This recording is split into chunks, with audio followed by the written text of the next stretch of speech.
Kaixo guztioi, gure ikastetxeko 6. mailako ikaslea gara, eta gure eskola egitasmoan parte hartuko dugu. El Diario Vascoren bidez. Jarduera honetan kazetari txiki bihurtuko gara, eta batxilergoko ikasleekin elkarrizketan egingo dugu. Helburua da bizipen berezienak gogoratzen dituzten momentuak eta etorkizuneko ametsak ezagutzea. Aukera paregabea izango da galderak egiten, entzuteko eta nagusien historiak ezagutzeko. Zenbat urte daramatzazu eskolan? HH lehenengo mailan sartu nintzen eta gaur egun arte, urte asko daramat. Bai, nire kasuan berdin 15 urte daramatzagu guztiok elkarrekin eskolanetan. Zein momentu ikastaroa gogoratzen duzu gehien? Niretzako oso garrantzitsua izan zen DBH-ko etapa, oso ondo pasa genuen lagunekin eta oso ondo pasa genuen. Ni esango nuke aurreko urteko kurtsoa. Zer ikasi nahi nuen deskubritu nuelako. Niretzat, DBH lau izan zen, kurtsorik garrantzitsuena. Baita ere, harreman asko egin dituen beste pertsen batzuekin. Ikastetxeko oroitzapen zoriontsuenak lehenengo hezkuntzatik dauzkadala umetan egiten genituen txangoak taula, eta nik uste dut hori ikastetxeko sasoirik zoriontsuena bezala gogoratzen dut. Zer gustatzen zaizue gehien hemen egoteaz? Niri gehien gustatzen zaidana da bukaeran ikastetxeak guri irakasten dizkigun balioak, uste dut oso baliagarriak direla guk ere etorkizunean bestentzako pertsonak bilakatzeko. Eta baita ere ikasgelan sortutako giroa eta hemen sortzen diren lagun taldeak bizitza osorako dira eta nire ustez gauzarik garrantzitsuenetakoak dira.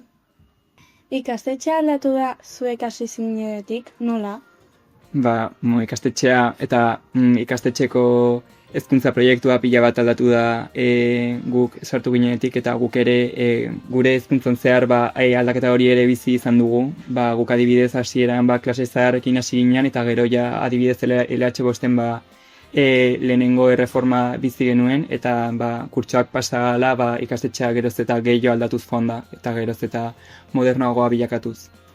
Naiz instalazioak asko aldatu dira eta baita ere ikasgaiak aldatu egin dira. Eta nire ustez, belaunaldi bakoitzei nola adaptatzea beharrezkoa da eta horretarako ezinbestekoa da aldaketak egotea. Uste duzue eraldaketa garrantzitsua dela? Nik uste dut baietz, garrantzitsua dela, zen azken finean beti berdin egiten baduzu, berdin bukatuko duzu eta uste dut aldaketa honekin ikasleok daukagu nola aukera gehiago ikasteko nahi duguna.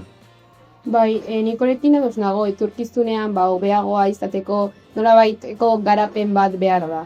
Nera holko emango zen iguke oraindik lehen hezkuntza dugu? Nire holkoa izango da orain disfrutatzea. Baina gero DBH-en sartzen zaretenean eta batez ere batxilergoan asko ikastea. Denbora aprobetxatu eta beti ikasleekin harreman onak izatea eta batez ere irakasleengan konfidantza izatea. Nire ustez denbora disfrutatzea, oso azkar pasatzen da. Guk duela ez hain beste denbora zuek ezala geunden eta gaur egunen hor disfrutatzea, eta honekin eta klasea. Hori da, lasaitasunez, presarik gabe hartzea denbora, azkenean oso azkar doalako eta begira guk orain, derrepende bigarren batxilergoan gaude eta hori. Hitz bakarrean nola aipatuko zenuke zure esperientzian? Hitz bakarrean, nik agian oroitzapenak. Hemen azkenean bizitza osoa daramat eta hori denbora asko egon naiztelako hemen eta aztezinak dira. Nik ere arrazoi berdinengatik esango nuke hazkundea agian. Nire kasuan esango nuke familia.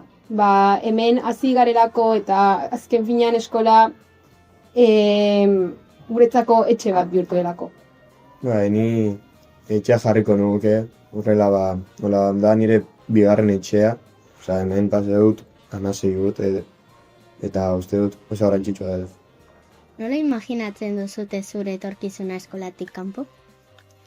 Hori oso galdera ona da, bukaeran guk, azken hilabete honetan gure buruari asko egin diogun galdera bat da, eta nik behintzat ez dut horretan asko pentsatu nahi, bukaeran oraingoz azterketetaz kezkatu behar garelako eta bigarren batxilergoko notetaz, eta unibertsitateko onarpen proben inguruan kezkatu behar garelako, baina ez dakit nik behintzat espero dut nire erabakiekin pozik egotea, eta gustoko dudan zerbaitetan lanean egotea.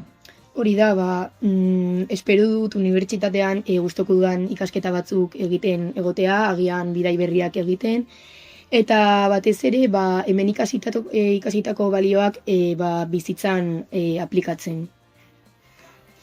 Ondo prestatuta ateratzen zarela uste duzute?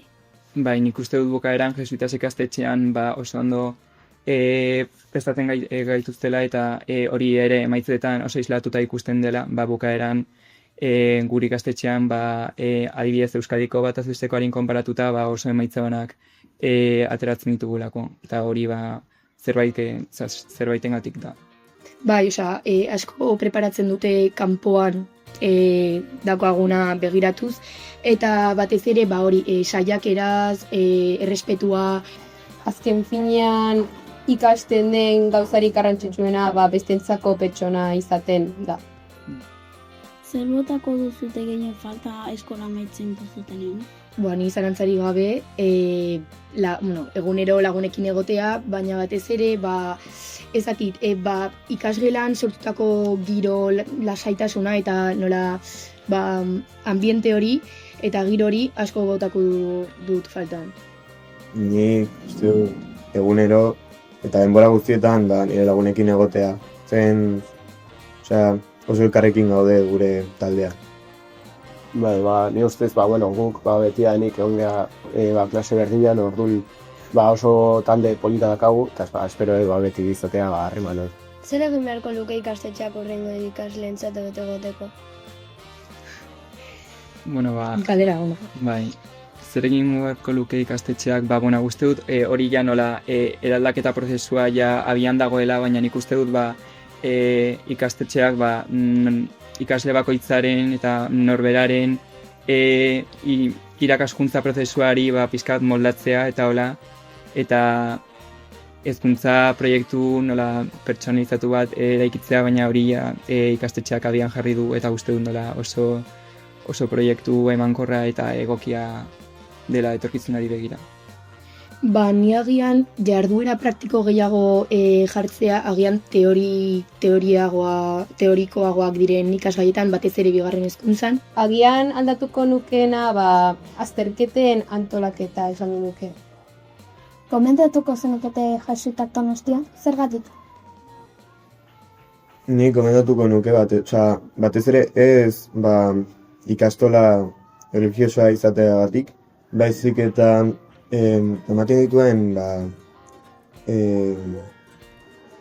aholkuak eta ematen dituzten erramentak gero hobeto bizitzeko oso beharrezkoak direlako gure gizartean. Bai, nik uste dut, nik edonorri gomendatuko nioke ikastetxe ontara etortzea, bukaeran batez ere nola txikitatik irakasten dizkiguten balioengatik, eta ere uste dut oso hezkuntza proiektu modernoa daukala eta gaur egungo arazoei erantzuteko pertsonak eta bestei zerbitzatzeko pertsonak egiten dituela. Orduan zeite izango zenuketa gure esateko? Nik uste dut mila esker eta beti izango direla nire bizitzako partea. Nik esango nuke eskerrik asko, urte guztietan jaso dudan guztiagatik, bai baloreak, bai ekintzak, bai laguna, eta horrelako. Nik esango nuke izango zen eskerrik asko nola bigarren familia bat izenen azken zinen, hemen egon naiz nire bizitzaren parte oso handi bat, eta indituan harremana bai lagunekin, bai irakasleekin uste dut direla txendoak batez ere. Bai, eskerrak handeren joei eta ikasgelei, ikaskidei asko lagundiku didatelako eta artean lehen osan duten bezala oso talde polita den da.